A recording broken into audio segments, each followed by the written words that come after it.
Okay, unfortunately, in the last chunk of code, I left us hanging a little bit. And what I need to do is I need to walk you through the update in the server.js file about how we are going to make sure that when we create a new game, people are correctly assigned to that game.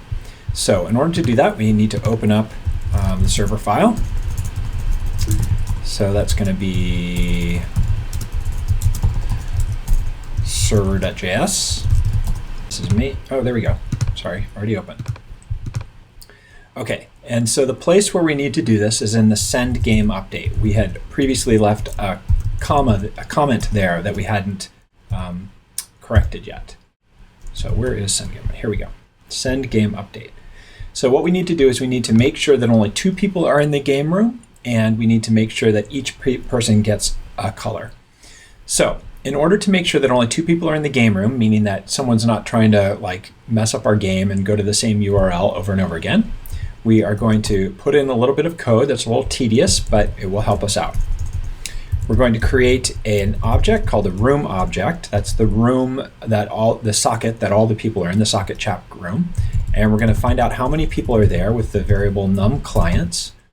And we're going to do a loop several times as long as the number, let's see, we need another curly bracket, and as long as the number of clients, which is what we're going to find out how many people are in the room, as long as the number of clients are in the room minus 1 is less than 2. That's because if we find out that there's more than 2 clients in the room, then we're going to delete 1, but we're not going to update num clients. So num clients will be 3 or more. Okay, so once we have those variables set up, we are going to figure out, we're going to get a hook to our room, and that's going to be using the socket variable, iosockets.adapter.rooms, and we're going to use the game ID that we are working with, because the game ID is the chat room in this code. And in addition to our room object, then we're going to get our number of clients, and that's going to be equal to the room object.length. That the room object is got the clients in it. And we're going to say if the number of clients in the room is greater than 2, we have a problem. So put the closing and opening curly brackets there. And we're just going to announce it. So we'll say console.log, and this will be on the server.js console, single quote, too many clients in room space single quote plus game underscore ID plus single quote space number sign : this is all just so that we can see what's going on, single quote plus num clients. So that's just an output message. All right, now what we need to do is we need to see who's in it and who's not in it. So we're going to check, and we're going to say if games sub game ID, so that's the current game that we're in, if the white player, and if the white player's socket is equal to the first socket in the room,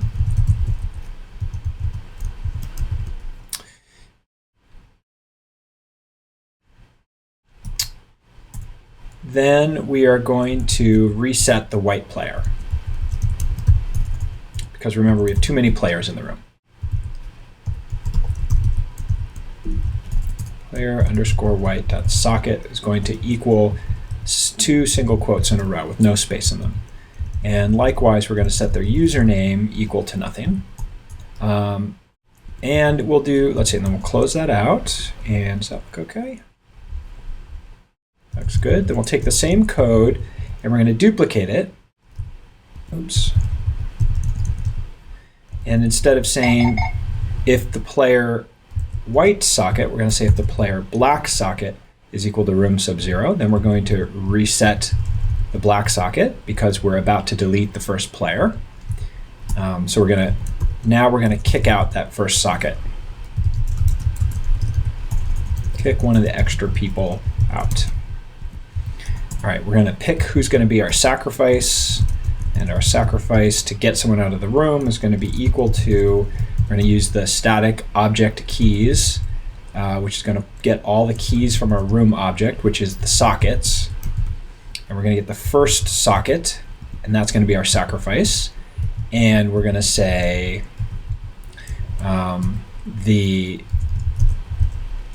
we're we're going to get the socket for that socket ID, sacrifice.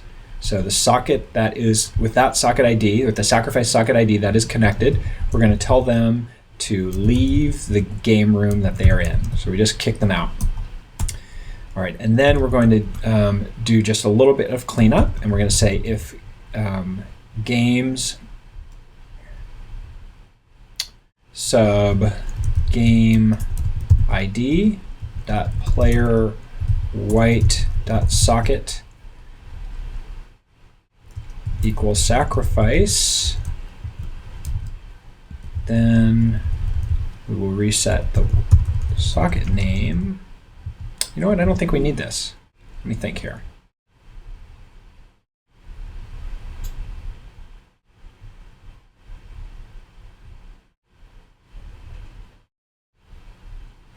Yeah, we've already done that, so I think we're good there.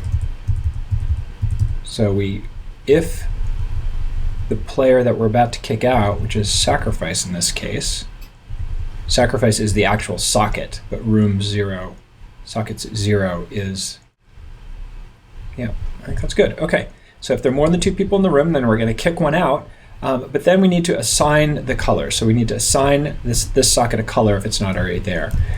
And so the thing we're going to do is we're going to say if the current player isn't assigned color, then we will say if, let's see, two parentheses, if games subgame ID dot player underscore white dot socket not equal to socket ID. So if this player, what we're checking is to make sure that the current player that's communicating with us hasn't been assigned already to a color. So if games subgames ID dot player dot white dot socket not equal to socket ID, or black dot socket not equal to socket ID, then 2 curly bracket, 2 close parentheses, and a curly bracket, and we will say just an output message, and we'll say that in this case the player isn't assigned a color. And which player is that? That's going to be socket.id. So that's some helpful output for us. And if the player isn't assigned a color, and if there isn't a color to give them, for example, our game state has 2 other sockets that are identified as being the players in this game, even if they're not currently connected. This is sort of a weird situation. Then, let's see, so if there's no space, so if we say if games subgame ID dot player black dot socket is not equal to empty, so if the black socket's not empty and the white socket is not empty, then we're going to just reset this whole game because something weird is going on.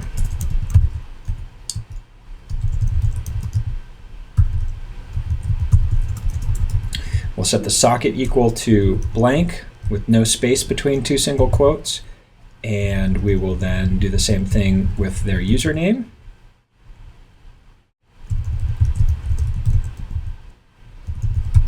And then we'll do the same thing with the black players, the black player. All right, and that's to make sure that there's space to add them. And then now we will go ahead and assign colors to the players if not already done.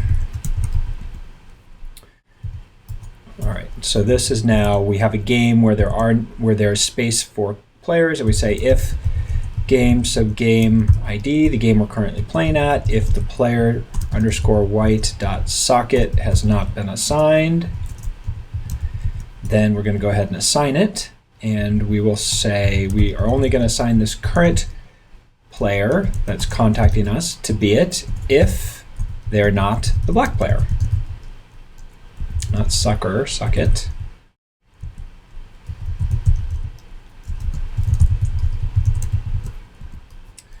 Then we're going to go ahead and assign the white player. So I'm going to grab these 2 lines up here and say games game ID player dot white dot socket is going to equal socket.id, and the username is going to equal players socket.id.username.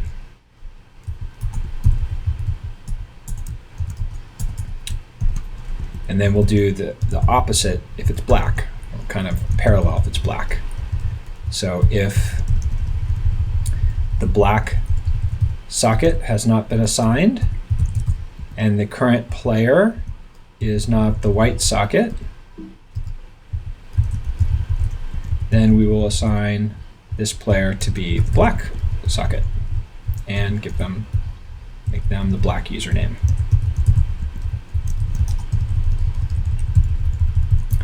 All right, so that was the extra, that was the extra code that was necessary in order to make sure that we assigned players to the game. Because when we first made the game, we didn't have players assigned. So a little bit of complexity if we had too many or not enough. But that should be enough now, that as long as we didn't make any typos. So far so good. Now we've got our client up. Let's play our players and move into our board.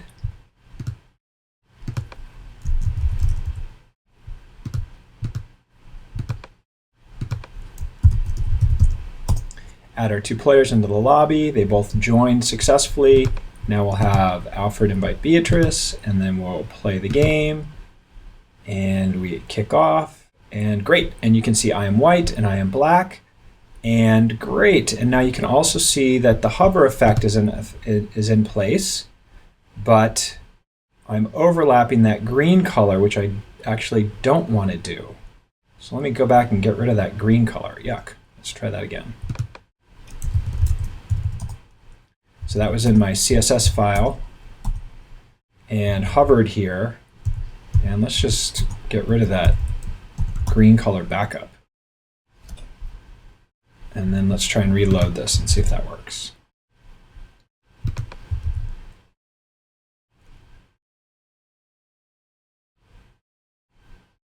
All right, kind of got kicked out, so I'm going to go back to the invitation page.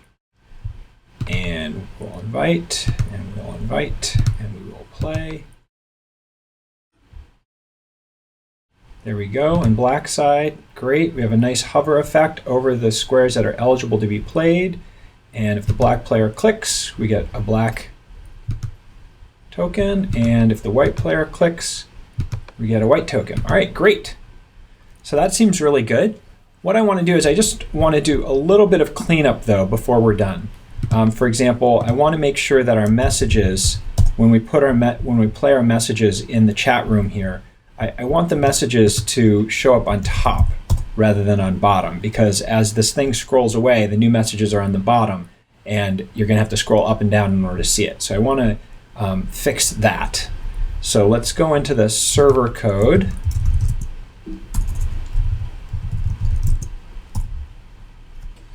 And hang on one sec. Let's see. Sorry, it's not in the server code. It's going to be in the main.js. All right, and anywhere where we are going to append something onto our messages, what we're going to want to do is, instead of appending a message that someone has entered the lobby, okay, we're going to say, rather than entered the lobby, we're going to say we would like to enter the room. This is on join room response. And we're going to have the text prepend instead of append, so that'll go in the beginning instead of the end. And we'll change has left the room, not the lobby. And we will do, prepend. Okay, and then here's where we get chat messages. We want to prepend the chat message on there. All right, that's not fine. And as long as I'm working with the chat messages, then what I want to do is, after I send a message, so I'm going to go to the send message command. So this is after someone has entered a chat message. I want to go ahead and clear the message so that the message doesn't stay there. So I'm going to set the value of the send message holder equal to be blank, so that after you send a chat message, then it gets cleared. And let me just check the server file one last time.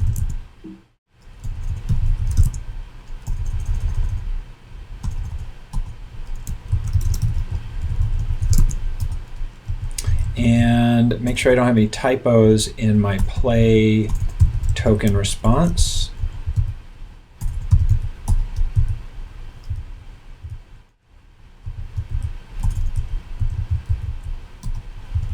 Yeah, I need to make sure I have an S there. So play token response, play token response. Let's make sure I don't response. Okay.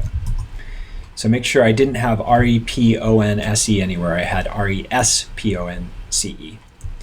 All right, so that's good. So now we have a client where we can play black and white, where we have messages that are appended at the right spot. And we'll break there. Just a little bit of cleanup left to do in our final stage. Thanks for your attention.